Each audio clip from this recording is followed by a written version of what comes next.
Savez-vous quelle a été la chose la plus satisfaisante que j'ai jamais faite dans ma vie? C'était de voir le désespoir dans les yeux de mon mari quand je l'ai laissé seul avec sa belle-mère alitée et que je suis sorti par la porte avec mes valises. Mais laissez-moi revenir quelques heures avant ce moment glorieux, pour que vous compreniez pourquoi une femme de 55 ans, qui avait toujours été considérée comme un exemple d'épouse dévouée, a pris la décision la plus radicale de sa vie par un matin froid de novembre à Lyon. J'étais en train de nettoyer le vomi de ma belle-mère pour la 3e fois de la journée quand j'ai entendu Pierre parler au téléphone dans le couloir. Sa voix était différente, douce, affectueuse, pleine d'une tendresse que je n'avais pas entendue diriger vers moi depuis des années. Oui, mon amour, je sais que c'est difficile de garder cela secret. Non, elle ne se doute de rien. C'est juste une question de temps avant que je réussisse à me débarrasser. Oui, ma mère complique les choses, mais... Mon sang s'est glacé. 32 ans de mariage m'avaient donné une oreille entraînée pour reconnaître quand Pierre mentait, et ce n'était pas la voix d'un homme parlant avec un client ou un collègue de travail. C'était la voix d'un homme amoureux. J'ai fini de nettoyer Madame Dubois en silence, mes mouvements automatiques après 3 ans à m'occuper d'elle depuis son AVC. Elle me regardait avec ses petits yeux malicieux, toujours prêt à trouver un défaut dans tout ce que je faisais. À 82 ans, alitée et dépendante, elle arrivait encore à me faire sentir comme une intruse dans ma propre maison. « Isabelle, tu as oublié d'assaisonner ma soupe hier », s'est-elle plainte avec cette voix rauque et irritante. Et l'oreiller est de travers. Tu ne fais jamais rien correctement. J'ai redressé l'oreiller pour la 10e fois de la journée, faisant semblant de ne pas avoir entendu la conversation dans le couloir. Mais chaque mot résonnait dans mon esprit comme un glas funèbre. Me débarrasser, elle ne se doute de rien, c'est juste une question de temps. Pierre est apparu à la porte de la chambre, rangeant son portable dans sa poche avec une hâte excessive. Ses yeux bleus ont croisé les miens pendant une seconde avant qu'il ne détourne le regard. « Comment va-t-elle aujourd'hui » a-t-il demandé, sans s'approcher du lit. Depuis des mois, il évitait de s'approcher de sa mère, me laissant tout le travail difficile. Comme toujours, ai-je répondu, l'observant attentivement. Il y avait quelque chose de différent chez lui. Une énergie nouvelle, un bonheur que je n'avais pas vu dans ses yeux depuis des années quand il me regardait. Ce soir-là, après avoir donné ses médicaments à Madame Dubois et l'avoir couchée, je me suis assise sur le canapé du salon en attendant que Pierre revienne de ce qu'il avait dit être une réunion importante. Il était presque minuit quand il est rentré, avec le parfum d'un autre shampoing dans les cheveux et une trace de rouge à lèvres sur le col de sa chemise. Du rouge à lèvres rouge. Je n'ai jamais porté de rouge à lèvres rouge. Pierre, ai-je dit, ma voix étonnamment calme. Il faut qu'on parle. Il s'est retourné vers moi, et pendant un moment j'ai vu de la peur dans ses yeux.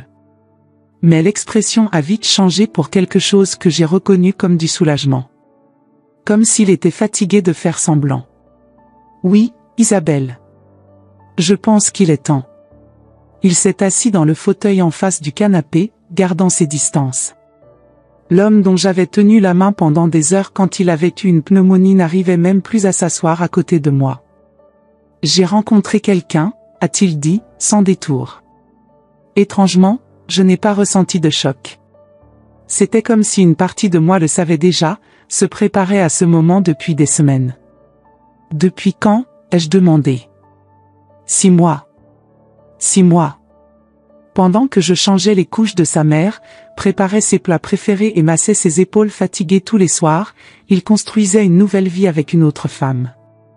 Elle a 35 ans, a-t-il continué, et maintenant il y avait une lumière dans ses yeux qui m'a coupé plus profondément qu'un couteau.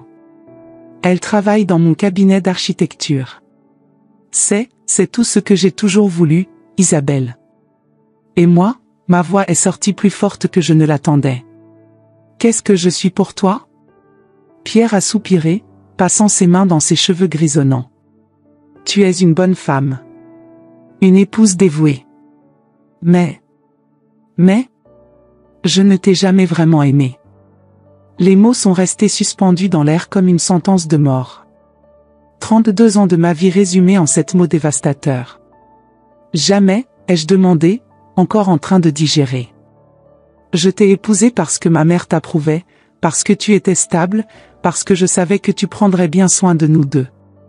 Mais l'amour, le vrai amour, la passion, le désir, ça, je ne l'ai jamais ressenti pour toi, Isabelle. C'est alors que quelque chose d'inattendu s'est produit. Au lieu de m'effondrer, au lieu de supplier, au lieu de pleurer, j'ai commencé à rire. Un rire bas, presque inaudible au début, mais qui a grandi jusqu'à résonner dans le salon. Pierre me regardait comme si j'étais devenue folle. Tu sais ce qui est drôle, Pierre, ai-je dit en me levant du canapé. C'est que tu penses pouvoir simplement me jeter ça à la figure et que je vais continuer ici, à m'occuper de ta mère, à entretenir ta maison, à être ta bonne à tout faire gratuite pendant que tu joues à l'amour véritable avec ta petite amie. Son expression a changé. Pour la première fois depuis des années, j'ai vu de l'incertitude dans ses yeux. Isabelle, ce n'est pas exactement comme ça. Ce n'est pas exactement comme ça, ma voix a monté d'une octave. Alors comment c'est, Pierre? Tu vas divorcer? Tu vas assumer la responsabilité de ta mère? Tu vas engager une infirmière privée? Ou tu espères que je vais continuer à être l'idiote soumise que j'ai été pendant 32 ans? Il a ouvert la bouche pour répondre, mais je ne l'ai pas laissé faire. Parce que j'ai une surprise pour toi, mon cher mari. Si tu ne m'as jamais vraiment aimé, alors je suis libre d'aller vivre ma vraie vie. Je suis montée dans la chambre, j'ai pris mes 2 plus grandes valises et j'ai commencé à y jeter mes vêtements. Pierre m'a suivi, paniqué. Isabelle, tu ne peux pas simplement partir. Et ma mère? Qui va s'occuper d'elle? J'ai arrêté de faire mes valises et je les regardais avec une froideur dont je ne me savais pas capable. Ta mère était à responsabilité, Pierre. Tu es son fils, pas moi. J'ai consacré 32 ans de ma vie à m'occuper de ta famille, à être l'épouse parfaite, et tu viens de me dire que tu ne m'as jamais aimé. Alors maintenant tu vas découvrir ce qu'est l'amour véritable, l'amour d'un fils pour sa mère. J'ai fermé les valises et je me suis dirigée vers la porte. Pierre m'a suivi, désespéré. Tu ne peux pas me faire ça. J'ai besoin de travailler. Comment vais-je m'occuper d'elle tout seul? Je me suis arrêtée à la porte d'entrée, mes valises à la main, et je me suis retournée vers lui une dernière fois. De la même façon que je me suis occupée d'elle pendant 3 ans, Pierre. Avec dévouement, patience et amour. La différence, c'est que maintenant tu vas découvrir si tu as ça en toi. Et puis j'ai fait quelque chose dont je rêvais depuis des années, je suis sortie par la porte et je l'ai fermée derrière moi, laissant derrière moi 3 décennies d'abnégation et commençant enfin ma vraie vie. Si vous voulez savoir comment une femme de 55 ans a réussi à reconstruire complètement sa vie après avoir découvert que son mariage était un mensonge, et quelle a été la réaction choquante de son mari quand il a réalisé qu'il n'arriverait pas à s'occuper de sa mère tout seul, continuez à regarder. Parce que ce qui s'est passé dans les jours suivants a changé non seulement ma vie, mais a révélé des vérités sur ma famille que je n'aurais jamais imaginées. Et je peux vous garantir, la fin de cette histoire va vous laisser bouche bée. Vous voulez savoir où va une femme de 55 ans quand elle décide de recommencer sa vie à zéro dans une ville comme Lyon? Au seul endroit où je me suis toujours sentie vraiment chez moi, la petite librairie de Madame Rousseau, dans le Vieux-Lyon. Je connaissais Anne Rousseau depuis 15 ans. C'était une veuve de 67 ans qui avait transformé sa douleur en mission, ouvrant une librairie spécialement destinée aux femmes qui recommençaient leur vie. Quand j'ai frappé à sa porte ce soir froid de novembre, mes valises à la main et les larmes séchées sur le visage, elle n'a même pas scié. Alors c'est finalement arrivé, a-t-elle dit en m'embrassant sur le seuil de la porte. Comment le saviez-vous, ai-je demandé, surprise. Isabelle, ma chérie, une femme reconnaît toujours une autre qui est en train de s'éveiller. J'ai vu ça dans vos yeux la dernière fois que vous êtes venu ici acheter des livres. Il y avait une inquiétude nouvelle, une faim pour quelque chose de plus. Anne m'a proposé le petit appartement au-dessus de la librairie. C'était simple, une chambre, une cuisine minuscule, une salle de bain et un salon avec vue sur les rues médiévales pavées. Mais c'était à moi. Pour la première fois en 32 ans, j'avais un espace qui était complètement le mien. Cette première nuit, allongé dans un lit qui sentait la lavande et la liberté, mon téléphone a sonné sans relâche. Pierre appelait toutes les 15 minutes. Je ne répondais pas.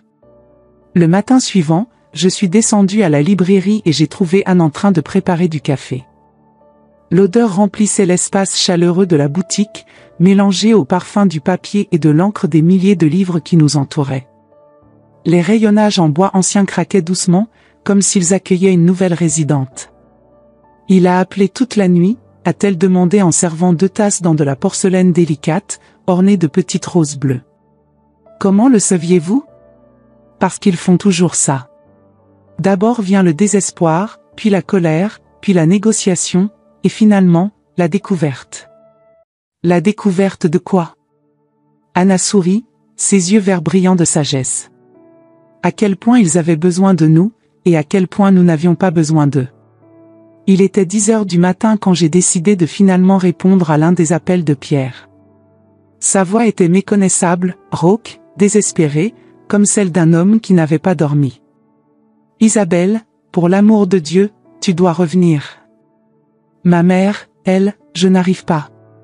Tu n'arrives pas à quoi, Pierre? Elle a refusé de manger depuis hier. Elle m'a crié dessus toute la matinée. Je ne sais pas comment lui donner son bain, je ne sais pas comment changer ses couches correctement. Elle a fait caca dans le lit et je pouvais entendre ses pleurs à travers le téléphone. L'homme qui m'avait dit qu'il ne m'avait jamais aimé pleurait parce qu'il n'arrivait pas à s'occuper de sa propre mère pendant 24 heures. Et ta petite amie, ai-je demandé, ma voix glaciale. Elle ne peut pas t'aider? Clarisse, elle, quand j'ai expliqué la situation, elle a dit qu'elle n'était pas prête à gérer ça. Qu'elle avait besoin de temps. J'ai ri. Un rire amer qui a résonné dans la librairie. Alors ta grande passion, ton amour véritable, s'est enfui au premier signe de difficulté?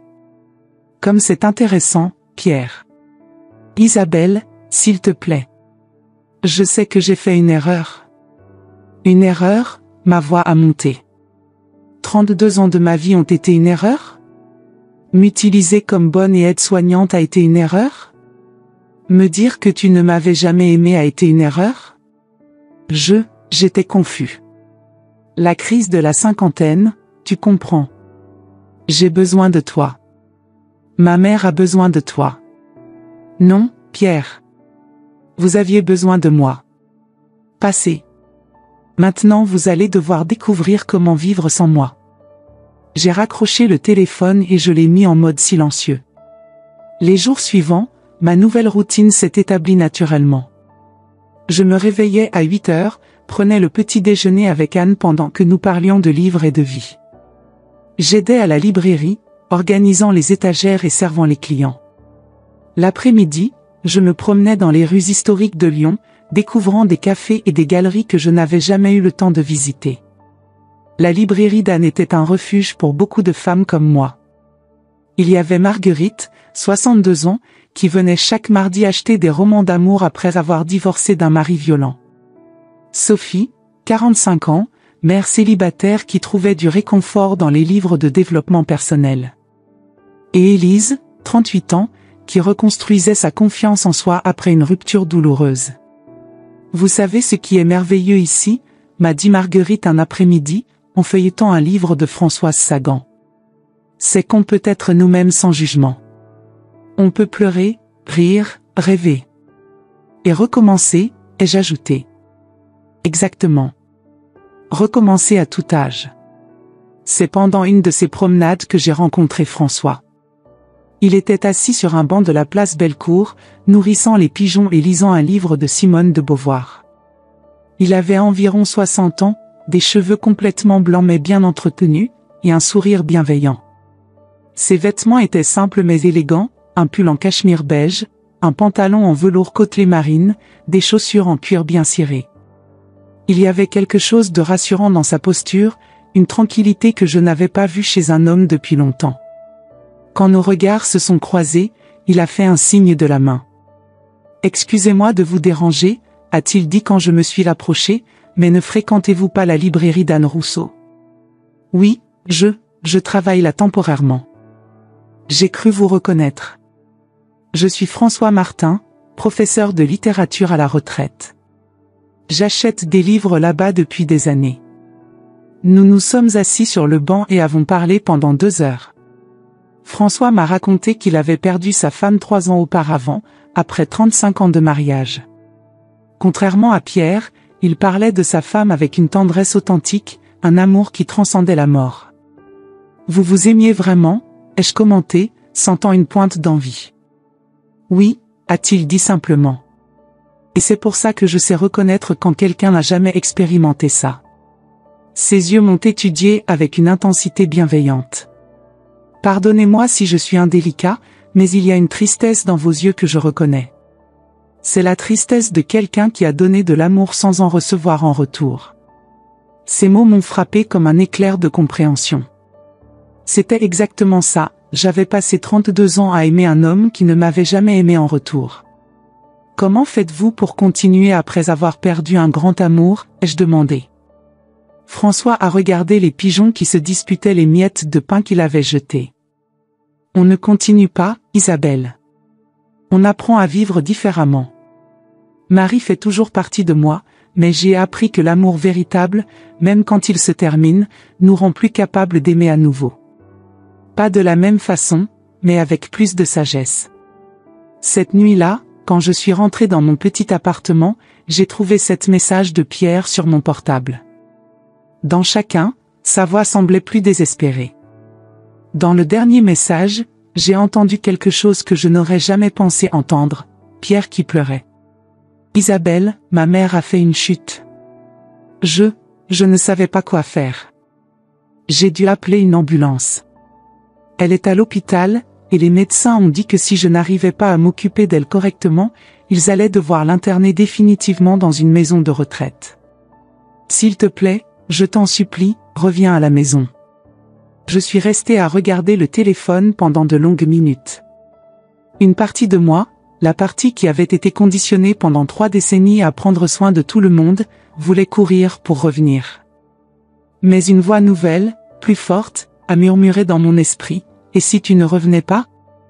Et si tu continuais à vivre ta vie ?» Le lendemain matin, en buvant mon café avec Anne, je lui ai raconté les messages de Pierre.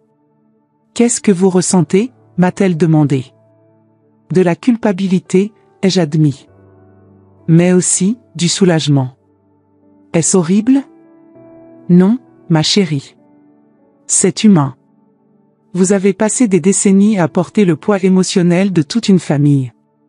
Il est normal de se sentir soulagé de ne plus avoir cette responsabilité. Mais sa mère est sa mère, Isabelle. Pas la vôtre. Et Pierre est un homme adulte de 58 ans. Il est temps qu'il apprenne ce que signifie la responsabilité. Ce matin-là, j'ai pris une décision qui changerait tout. J'ai appelé Pierre. Je vais rendre visite à ta mère à l'hôpital, ai-je dit, mais pas pour revenir à la maison. Pour lui dire au revoir correctement et faire mes adieux à une vie qui n'a jamais vraiment été la mienne. Isabelle, non.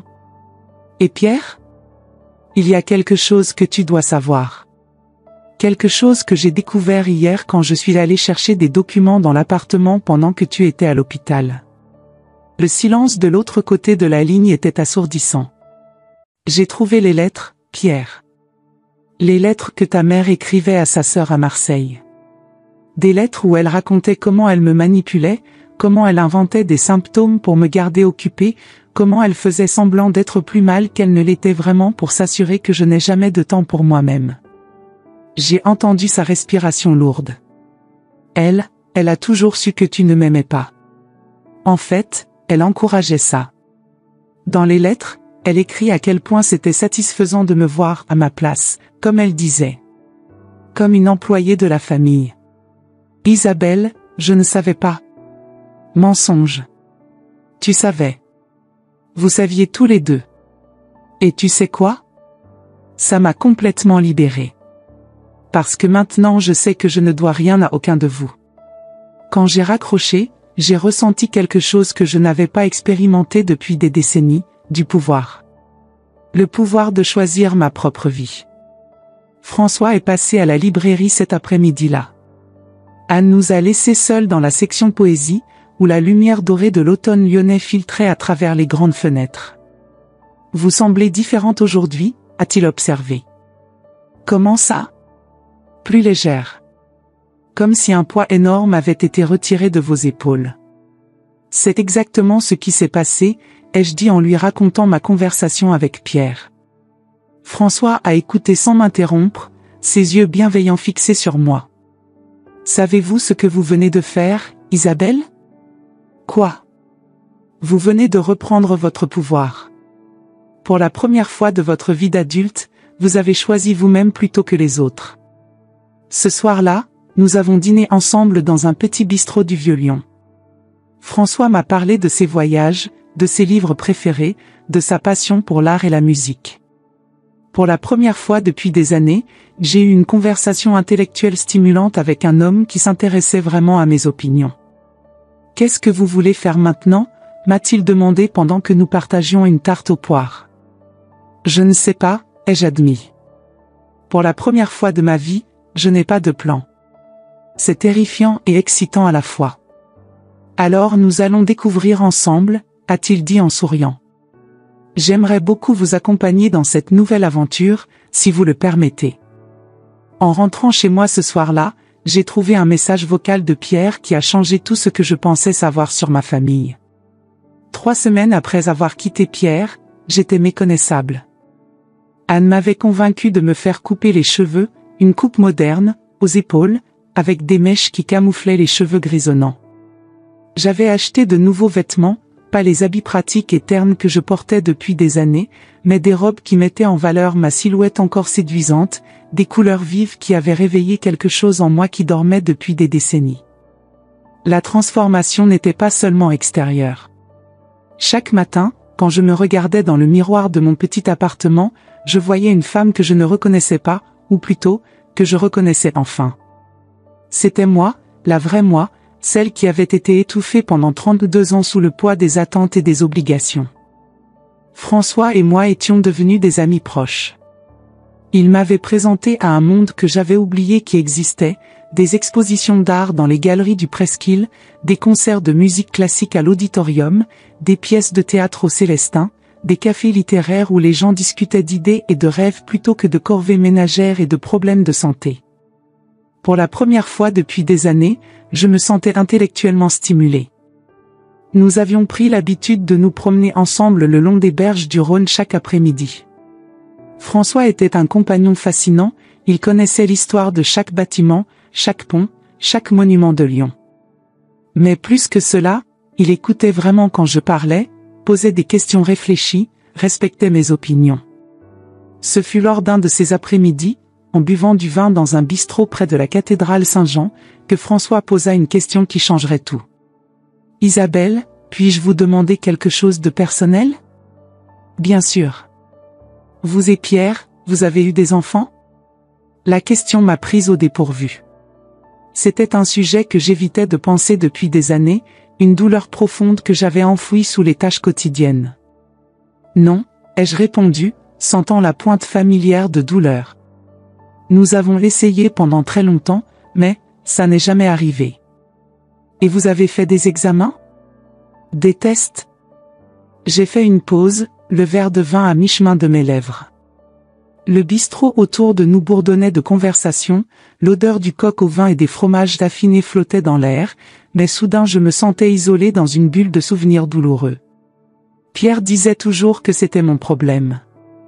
Que j'avais quelque chose qui n'allait pas. Il a suggéré plusieurs fois que j'aille voir un médecin, mais il n'a jamais voulu faire d'examen lui-même. Il disait que les hommes n'avaient pas ces problèmes-là, que c'était certainement quelque chose chez moi. François m'a regardé avec une expression étrange, un mélange de surprise et de quelque chose qui ressemblait à de la colère contenue.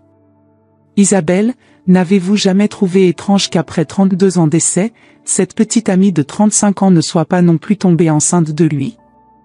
Les mots de François ont résonné dans mon esprit pendant tout le chemin de retour vers la librairie. Cette nuit-là, je n'ai pas pu dormir. Une idée folle commençait à prendre forme dans ma tête, une possibilité si énorme et si dévastatrice que j'avais peur de l'explorer. Le lendemain matin, j'ai pris une décision qui demandait tout mon courage. J'ai appelé ma gynécologue, Dr Moreau, qui me suivait depuis plus de 20 ans. Docteur, ai-je dit, j'aimerais faire quelques examens. Des tests de fertilité. Isabelle? Mais, vous avez 55 ans. Pourquoi? S'il vous plaît. C'est important pour moi. J'ai besoin de savoir. Dr Moreau était une femme dans la cinquantaine, aux cheveux châtains tirés en chignon strict, mais avec des yeux bienveillants derrière ses lunettes. Elle m'avait suivi à travers tous mes espoirs déçus, toutes mes tentatives infructueuses de tomber enceinte, tous les mois où mes règles arrivaient comme une sentence de mort pour mes rêves de maternité. Très bien, a-t-elle dit finalement. Mais je dois vous prévenir que ces examens peuvent être émotionnellement difficiles. Êtes-vous sûre d'être prête? Docteur, j'ai passé 32 ans à croire que j'étais brisée. Je pense qu'il est temps de savoir la vérité. Une semaine plus tard, j'étais assise dans le bureau de Dr Moreau avec les résultats dans les mains. Elle me regardait avec une expression de perplexité et de colère croissante. Isabelle, je ne sais pas comment dire cela délicatement, alors je vais être directe. Vos examens sont parfaits. Vos ovaires, trompes, utérus, tout fonctionne parfaitement pour une femme de votre âge. En fait, en me basant sur ces résultats et sur votre historique médical, je peux affirmer avec certitude que vous auriez pu tomber enceinte sans problème pendant toutes ces années. Le monde s'est arrêté. Littéralement arrêté. J'ai senti le sang quitter mon visage, mes mains tremblaient. Comment ça? Le problème n'a jamais été le vôtre, Isabelle. Si vous avez essayé pendant 32 ans et n'avez jamais réussi, le problème vient de Pierre. Définitivement. Les mots de Dr Moreau ont ébranlé les fondations de tout ce que je croyais savoir sur moi-même. Elle a continué à expliquer les détails médicaux, mais je n'entendais plus rien. Toutes ces années à me sentir défaillante comme femme, toutes ces nuits où je pleurais en silence en me demandant ce qui n'allait pas chez moi, tous ces regards de pitié quand les gens apprenaient que nous n'avions pas d'enfants. Tout était basé sur un mensonge. Je suis sortie du cabinet médical dans un état de choc. Mes pas m'ont mené automatiquement vers la librairie, où Anne m'a trouvée assise dans un fauteuil, fixant le vide. « Ma chérie, qu'est-ce qui ne va pas ?» a-t-elle demandé en s'agenouillant près de moi. Quand je lui ai raconté les résultats des examens, Anne est devenue livide. « Cette ordure » a-t-elle murmuré. « Cette ordure vous a laissé croire pendant 3 décennies que vous étiez stérile. » Il savait, ai-je dit, ma voix à peine un murmure. Il devait savoir. Comment un homme peut-il ne pas savoir qu'il est stérile? Ou peut-être qu'il n'est pas stérile du tout, a dit Anne, ses yeux brillants de colère. Peut-être qu'il a eu d'autres relations avant vous, pendant votre mariage, et qu'il a toujours su que le problème venait de lui. Cette idée m'a frappé comme un coup de poing. Et c'est à ce moment-là que j'ai pris la décision la plus radicale de cette nouvelle vie. J'allais découvrir toute la vérité sur Pierre. Cet après-midi-là, j'ai fait quelque chose que je n'aurais jamais pensé faire, j'ai engagé un détective privé. Jacques Dubois, sans lien de parenté avec ma belle-mère, était un ancien policier qui travaillait maintenant sur des affaires d'infidélité et de fraude. Son bureau était petit mais organisé, tapissé de diplômes et de photos de famille. C'était un homme dans la soixantaine, aux cheveux poivre et sel, avec des yeux perçants qui semblaient voir à travers les mensonges. « Je veux tout savoir », lui ai-je dit. « Toutes les femmes, toutes les liaisons, tout. Et je veux aussi que vous enquêtiez sur sa fertilité. » Jacques m'a regardé avec respect. « Madame, puis-je vous demander pourquoi maintenant? Qu'est-ce qui vous a poussé à vouloir connaître la vérité ?» Je lui ai raconté les résultats médicaux, ma nouvelle vie, ma libération. Il a hoché la tête avec compréhension. J'ai vu beaucoup de femmes dans votre situation. Des femmes qui découvrent que leur vie entière était basée sur des mensonges. Vous avez du courage de vouloir connaître la vérité. Ce que Jacques a découvert en 2 semaines m'a choqué plus que je ne l'imaginais possible. Pierre n'avait pas seulement une maîtresse. Il avait un schéma, mode opératoire. Au cours des 15 dernières années, il avait eu au moins 8 relations extraconjugales. Toujours avec des femmes plus jeunes, toujours des femmes qui travaillaient dans le domaine de l'architecture ou de la construction. Toujours des femmes ambitieuses qu'il séduisait avec sa position et son expérience. Comment avez-vous découvert tout cela? Ai-je demandé à Jacques lors de notre rendez-vous dans le café près de la librairie. Les réseaux sociaux, les témoins, les factures de cartes de crédit que j'ai pu obtenir légalement, a-t-il expliqué en feuilletant son dossier. Votre mari n'était pas très discret. Il utilisait toujours les mêmes restaurants, les mêmes hôtels. Mais ce qui m'a le plus choqué, c'était la découverte qu'une de ses femmes, Sylvie, était tombée enceinte de lui 7 ans auparavant. Elle a eu une fausse couche au 4e mois, a expliqué Jacques, mais le fait demeure, Pierre était parfaitement capable de mettre une femme enceinte. Il avait menti pendant 3 décennies. Pas seulement sur l'amour, pas seulement sur la fidélité, mais sur quelque chose de si fondamental que cela avait défini ma perception de moi-même comme femme. Il y a plus, a dit Jacques en sortant une autre liasse de documents. Votre belle-mère? Madame Dubois, elle n'est pas aussi malade qu'elle le prétend. Comment ça? J'ai réussi à accéder à ses dossiers médicaux grâce à un contact à l'hôpital. L'AVC qu'elle a eu il y a 3 ans était réel, mais elle s'est rétablie beaucoup mieux qu'on ne vous l'a dit.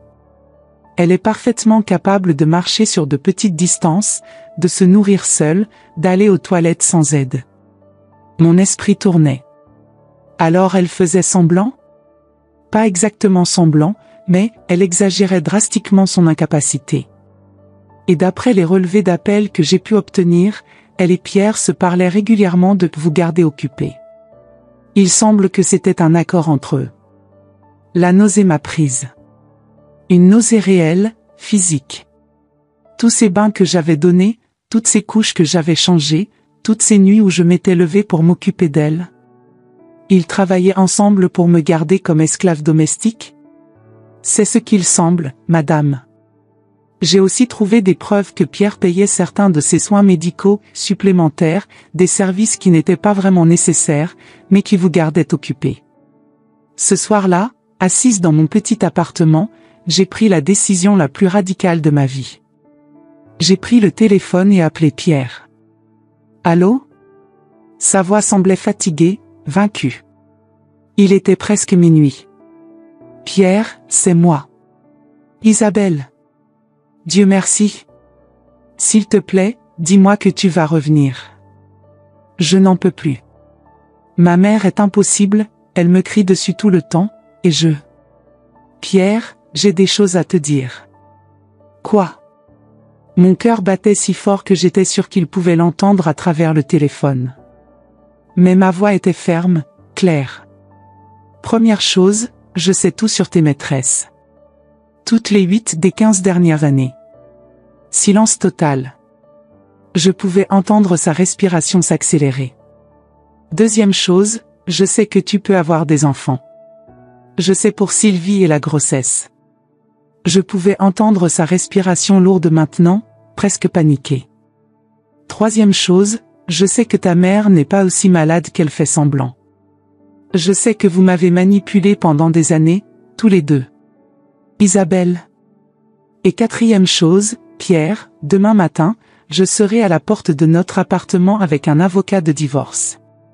Tu vas signer les papiers, tu vas me donner la moitié de tout ce que nous avons construit ensemble, et tu vas assumer l'entière responsabilité de ta mère. Seul. Tu ne peux pas faire ça. Je peux et je vais le faire. Et tu sais pourquoi? Parce que pour la première fois en 55 ans, je vis ma vie. Et ma vie ne vous inclut plus, ni toi ni elle. Isabelle, attends, je peux tout expliquer. Il n'y a rien à expliquer, Pierre. J'ai toutes les preuves. Les photos, les témoignages, les dossiers médicaux. Tu as menti sur tout. Sur l'amour, sur la fidélité, sur la fertilité, sur la maladie de ta mère. 32 ans de mensonges. Quand j'ai raccroché le téléphone, j'ai ressenti quelque chose que je n'avais jamais expérimenté auparavant, une vengeance douce et méritée. Le lendemain matin, François m'a accompagné chez l'avocat. Maître Lefebvre était une femme dans la quarantaine, spécialisée dans les divorces difficiles. Quand je lui ai montré tous les documents que Jacques avait rassemblés, ses yeux se sont écarquillés. Madame, avec ces preuves, nous pouvons demander bien plus que la moitié des biens. Nous parlons de fraude matrimoniale, de manipulation psychologique. Je ne veux que ce qui me revient de droit, ai-je dit. La moitié de ce que nous avons construit ensemble, plus une compensation pour les années de mensonges. Je veux ma liberté, pas sa ruine. 3 heures plus tard, nous étions devant l'appartement que j'avais quitté un mois auparavant. Quand Pierre a ouvert la porte, j'ai à peine reconnu l'homme en face de moi.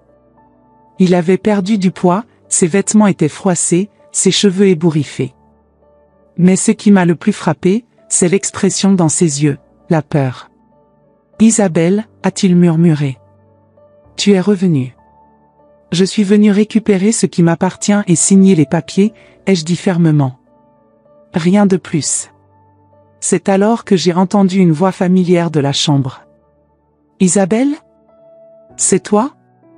Viens ici immédiatement. J'ai besoin d'aide. » Madame Dubois. Toujours en train de donner des ordres, même dans cette situation. J'ai regardé Pierre. Elle va bien, à ce que je vois. Capable de crier des ordres. Pierre a rougi. Elle s'est améliorée depuis que tu es parti. C'est bizarre, mais... Ce n'est pas bizarre, Pierre. C'est logique. Quand on arrête de dorloter quelqu'un qui fait semblant d'être malade, miraculeusement, cette personne retrouve ses capacités. Je suis entré dans la chambre où Madame Dubois était assise dans son lit, l'air furieux. Enfin. Où étais-tu passé? Pierre ne sait rien faire. Il a brûlé ma soupe hier et... Madame Dubois, ai-je dit calmement, je ne suis plus votre belle-fille. Je ne suis plus votre aide-soignante. Je ne vous dois plus rien. Son expression a changé, la surprise remplaçant la colère. Quoi? Qu'est-ce que tu dis? Je dis que votre petit jeu est terminé. Je sais que vous n'êtes pas aussi malade que vous le prétendez. Je sais que vous et Pierre avez travaillé ensemble pour me garder comme votre servante personnelle. Mais c'est fini. Pour la première fois depuis que je la connaissais, Madame Dubois était sans voix. 1 heure plus tard, les papiers étaient signés. Pierre avait accepté tous les termes sans discussion, trop épuisé et trop effrayé pour négocier. En sortant de l'appartement pour la dernière fois, je me suis retourné. Pierre, ai-je dit, j'espère qu'un jour tu apprendras ce que signifie vraiment aimer quelqu'un. Pas posséder, pas utiliser, mais aimer. Il y avait des larmes dans ses yeux. Je t'aimais, Isabelle. À ma façon. Non, ai-je dit doucement. Tu aimais ce que je faisais pour toi. Il y a une différence. Et avec ça, j'ai fermé la porte sur 32 ans de mensonges et ouvert celle d'une nouvelle vie basée sur la vérité. 6 mois plus tard, j'étais assise sur la terrasse de mon nouvel appartement à Nice, sur la Côte d'Azur, observant le coucher de soleil sur la Méditerranée. Avec la moitié des biens du divorce, j'avais acheté un petit mais charmant appartement avec vue sur la mer et ouvert ma propre librairie spécialisée en littérature féminine. François avait déménagé à Nice également. Notre relation avait évolué naturellement de l'amitié vers quelque chose de plus profond. À 55 et 60 ans, nous avions découvert que l'amour véritable n'a pas d'âge, il a juste besoin de 2 personnes qui se valorisent mutuellement. Ce matin-là, pendant que nous prenions notre café sur la terrasse, mon téléphone a sonné. C'était un numéro que je ne reconnaissais pas. Allô? Madame Isabelle? Je m'appelle Dr Blanchard. Je suis médecin à l'hôpital de Lyon. J'appelle au sujet de Pierre Dubois. Mon cœur s'est accéléré. Que s'est-il passé? Il a fait une dépression nerveuse sévère. Il est interné dans notre service psychiatrique depuis 3 semaines. Vous étiez noté comme contact d'urgence, et... Je suis son ex-épouse, docteur. Je ne suis plus responsable de lui. Je comprends, madame, mais la situation est compliquée. Sa mère, Madame Dubois, est également hospitalisée. Elle a fait une chute grave chez elle et s'est cassé la hanche. Il n'y a plus personne de la famille. J'ai fermé les yeux. Même après tout, une partie de moi ressentait encore une pointe de « ce n'était pas de la pitié », exactement. C'était plutôt le fantôme de la personne que j'avais l'habitude d'être. « Comment va-t-il » ai-je demandé, contre mon meilleur jugement. « Dépression sévère. » Il continue à répéter qu'il a détruit la seule bonne chose qu'il avait dans sa vie. Qu'il a perdu la seule personne qu'il aimait vraiment. J'ai ri, mais il n'y avait pas de joie dans ce son. « Docteur, avec tout le respect que je vous dois, Pierre n'a pas perdu quelqu'un qu'il aimait. Il a jeté quelqu'un qu'il aimait. Il y a une différence. Madame, il demande à vous parler.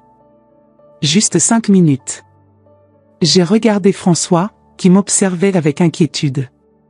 Il a pris ma main et l'a serrée doucement. « Faites ce que votre cœur vous dicte », a-t-il murmuré. 3 jours plus tard, j'étais assise de l'autre côté d'une table en plastique dans le service psychiatrique de l'hôpital de Lyon. L'homme en face de moi était méconnaissable. Pierre avait perdu au moins 15 kilos, ses cheveux étaient ébouriffés, ses yeux creusés et sans vie. « Isabelle » a-t-il dit, sa voix n'étant qu'un murmure. « Tu es venue. » 5 minutes, Pierre. C'est ce que j'ai promis au médecin. Il a hoché la tête, les mains tremblantes. « J'ai tout détruit, a-t-il dit. Ma vie, ta vie, notre vie. Non, ai-je corrigé. Tu as détruit ta vie. Moi, je vais très bien. Il m'a regardé alors, vraiment regardé, et j'ai vu le moment exact où il a réalisé la transformation. Mes cheveux étaient détachés, brillants. Je portais une robe bleu turquoise qui mettait en valeur ma peau bronzée par le soleil méditerranéen. Il y avait de la vie dans mes yeux, de la confiance dans ma posture. « Tu es belle » a-t-il murmuré. « Je suis heureuse, Pierre. Vraiment heureuse pour la première fois depuis des décennies. »« Je t'aime » a-t-il dit, des larmes coulant sur son visage. « Je t'ai toujours aimé. » J'ai menti quand j'ai dit que non. Je me suis penchée vers l'avant, ma voix ferme. « Non, Pierre. Tu ne m'aimais pas. Tu aimais ce que je faisais pour toi. Tu aimais avoir une bonne à tout faire gratuite, une aide-soignante pour ta mère, une femme qui ne questionnait jamais, n'exigeait jamais, ne demandait jamais rien pour elle-même. Ce n'est pas de l'amour. C'est de la commodité. Mais maintenant je sais. Maintenant tu sais ce que c'est d'être seul. Maintenant tu as découvert ce que c'est de s'occuper d'une autre personne sans rien recevoir en retour. Maintenant tu comprends ce que j'ai fait pour toi pendant 32 ans. Je me suis levée pour partir. Isabelle, s'il te plaît. Je peux changer. Nous pouvons recommencer. Je me suis arrêtée à la porte et me suis retournée une dernière fois. Pierre, tu as eu 32 ans pour m'aimer. 32 ans pour me valoriser. Tu as choisi de ne pas le faire. Maintenant je choisis de ne plus te donner aucune chance. Mais je t'aime. Non, ai-je dit, ma voix résonnant dans le couloir. Tu m'aimes maintenant parce que tu m'as perdu. Ce n'est pas de l'amour, Pierre. C'est du désespoir. 6 mois plus tard, j'ai reçu une lettre. Pierre s'était partiellement rétabli et avait réussi à placer sa mère dans une maison de retraite de qualité. Il avait vendu l'appartement et déménagé dans un petit studio. Il travaillait à mi-temps et utilisait le reste de son temps pour rendre visite à sa mère. Dans la lettre, il écrivait « Isabelle, je comprends finalement ce que tu as fait pour nous toutes ces années. Maintenant que je dois tout faire seule, je réalise à quel point tu étais extraordinaire. Je ne demande pas une seconde chance, je sais que je ne la mérite pas. Je veux juste que tu saches que tu m'as enseigné le vrai sens de l'amour et du dévouement, même si j'ai appris trop tard. » J'ai montré la lettre à François pendant que nous nous promenions sur la plage à Nice. « Vous vous sentez satisfaite ?» m'a-t-il demandé. J'ai réfléchi un moment, observant les vagues toucher mes pieds nus. « Tu sais, François, je ne ressens pas de satisfaction pour sa destruction. Ce serait trop petit pour la nouvelle femme que je suis devenue. Je ressens quelque chose de beaucoup plus puissant, je ressens de la gratitude. » De la gratitude ? De la gratitude parce qu'il m'a libérée. Si Pierre ne m'avait jamais dit qu'il ne m'aimait pas, j'aurais pu passer le reste de ma vie à être cette femme soumise et malheureuse. Il m'a fait le plus grand cadeau qu'il pouvait faire, la vérité. Et la vérité m'a libérée. François a souri et m'a attiré dans ses bras. Et maintenant? Maintenant je sais ce que c'est d'être aimé vraiment, ai-je dit en regardant dans ses yeux. À 56 ans, j'ai découvert qu'il n'est jamais trop tard pour recommencer. Jamais trop tard pour trouver le vrai bonheur. 3 mois plus tard, François m'a demandé en mariage sur cette même plage où nous nous promenions tous les matins. Ce n'était pas une demande désespérée ou pratique comme celle de Pierre avait été des décennies auparavant. C'était la demande d'un homme qui me voyait comme j'étais vraiment, qui m'aimait pour ce que j'étais, pas pour ce que je pouvais faire pour lui. Le jour de notre mariage civil, petit et intime, avec seulement Anne Rousseau comme témoin, j'ai reçu un message inattendu. C'était de Clarisse, l'ancienne maîtresse de Pierre. « Madame Isabelle, je sais que cela peut sembler étrange de recevoir un message de ma part, mais je dois vous dire quelque chose. Pierre m'a contacté plusieurs fois ces derniers mois, suppliant pour que je revienne. Il m'a raconté toute l'histoire, essayant de me convaincre qu'il était maintenant libre et pouvait se consacrer entièrement à moi. Mais savez-vous ce que j'ai réalisé ? Il n'a rien appris. Il pense encore que l'amour, c'est avoir quelqu'un pour s'occuper de lui. Il ne comprend toujours pas que l'amour, c'est prendre soin mutuellement l'un de l'autre. Je voulais que vous sachiez que vous avez été courageuse de partir. Et qu'il ne méritait pas même un seul jour de ce que vous lui avez donné. J'ai montré le message à François, qui a ri. Même les maîtresses reconnaissent votre valeur, a-t-il dit. Cela doit dire quelque chose sur le type de femme extraordinaire que vous êtes. Aujourd'hui, 2 ans après avoir quitté Pierre, je dirige une librairie prospère à Nice, je suis mariée avec un homme qui m'adore, et pour la première fois de ma vie, je me réveille tous les matins impatiente de voir ce que la journée va apporter. Parfois, des touristes brésiliens entrent dans ma librairie et sont surpris de découvrir que la propriétaire parle portugais. Quand ils demandent comment une Brésilienne a fini à Nice, je souris et dis, parfois, il faut tout perdre pour découvrir qui on est vraiment. Et savez-vous quelle est la partie la plus incroyable de toute cette histoire? La semaine dernière, j'ai reçu un appel du docteur Blanchard. Pierre était sorti de la maison de retraite où sa mère était internée et avait simplement disparu. Il avait laissé un mot disant qu'il allait chercher une nouvelle vie ailleurs. Madame Dubois, à 84 ans, a découvert que sans personne à manipuler, sans personne à contrôler, elle était parfaitement capable de prendre soin d'elle-même. Les médecins ont dit que c'était comme si elle s'était réveillée d'un long sommeil. Elle vit maintenant de façon indépendante dans un petit appartement, ironiquement, semble plus heureuse qu'elle ne l'a été depuis des années. La conclusion la plus choquante de toute cette histoire? Aucun de nous ne vivait sa vraie vie. Nous étions tous prisonniers de rôles que nous pensions devoir jouer. Pierre croyait qu'il devait être le mari autoritaire qui ne montrait jamais de vulnérabilité. Madame Dubois croyait qu'elle devait être la belle-mère contrôlante qui maintenait la famille unie par la manipulation. Et moi, je croyais que je devais être l'épouse parfaite qui sacrifiait tout pour les autres. Mais savez-vous ce que j'ai appris? La vie ne commence que quand vous arrêtez d'essayer d'être ce que les autres attendent de vous et commencez à être qui vous êtes vraiment. Et à 56 ans, mariée avec François, propriétaire de ma propre entreprise, vivant dans l'une des plus belles villes du monde, je peux dire avec certitude, ma vraie vie n'a commencé que quand j'ai dit non à une fausse vie. Dans la dernière conversation que j'ai eue avec Anne Rousseau, avant qu'elle ne déménage en Provence pour être près de ses petits-enfants, elle m'a dit quelque chose que je n'oublierai jamais. Isabelle, vous avez sauvé 3 vies quand vous êtes sortie de cet appartement à Lyon. Vous avez sauvé la vôtre, évidemment. Mais vous avez aussi sauvé celle de Pierre, en le forçant à grandir et assumer ses responsabilités. Et vous avez sauvé celle de Madame Dubois, en la libérant du besoin de faire semblant d'être invalide pour garder le contrôle. Comment pouvez-vous en être sûr, ai-je demandé. Parce que les gens malheureux créent d'autres gens malheureux. Quand vous avez choisi d'être heureuse, vous avez donné la permission à tous ceux qui vous entouraient de faire de même. Aujourd'hui, Quand je me réveille à côté de François et regarde par la fenêtre vers la mer Méditerranée, je souris en me rappelant cette femme de 55 ans qui pensait autrefois que sa vie était finie quand elle a découvert que son mari ne l'aimait pas. Je ne savais pas alors que ma vraie vie ne faisait que commencer.